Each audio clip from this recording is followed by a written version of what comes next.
Ayatnya mengatakan innama ya'muru masajidallah man amana billah wal yaumil akhir.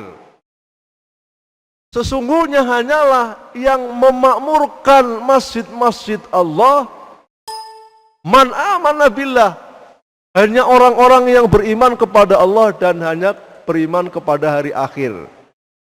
Di sini kalau kita perhatikan sangat erat kaitannya antara memakmurkan masjid dengan keimanan kepada Allah. Yang mampu memakmurkan masjid hanya orang yang beriman.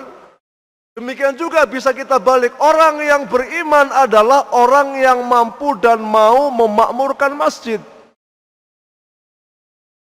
Tidak bisa dipisahkan.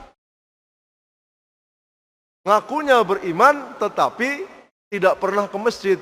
Oh, saya jadi teringat Pak, spanduk ya yang dipasang oleh takmir masjid luar biasa. Jika sendal Anda hilang di masjid, itu adalah musibah yang kecil.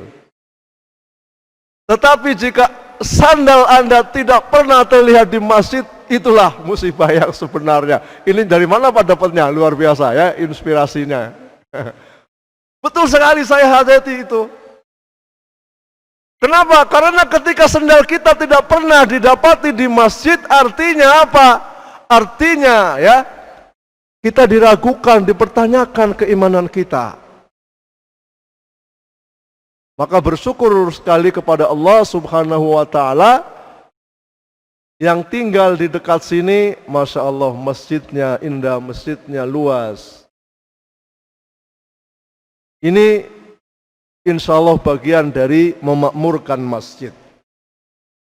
Para ulama ketika membahas imaratil masjid, memakmurkan masjid, mereka membaginya menjadi dua. Kata para ulama, imaratul masajid kisman. Memakmurkan masjid itu ada dua macam, hissiyah wa ma'nawiyah. Memakmurkan masjid secara fisik. Nah, kemudian yang kedua, imarah ma'nawiyah. Memakmurkan masjid tapi bukan fisiknya, non fisik. Bagaimana penjelasannya? Memakmurkan masjid secara fisik adalah yang pertama bina'uhu, membangun masjid, melengkapi perlengkapan dan juga segala hal yang menjadikan masjid ini nyaman untuk digunakan. Rasulullah Shallallahu Alaihi Wasallam dalam hadis yang diriwayatkan oleh Imam Bukhari, beliau mengatakan, man bana masjidan yabtaghi bihi wajhallah banallahu lahu mithlahu fil jannah.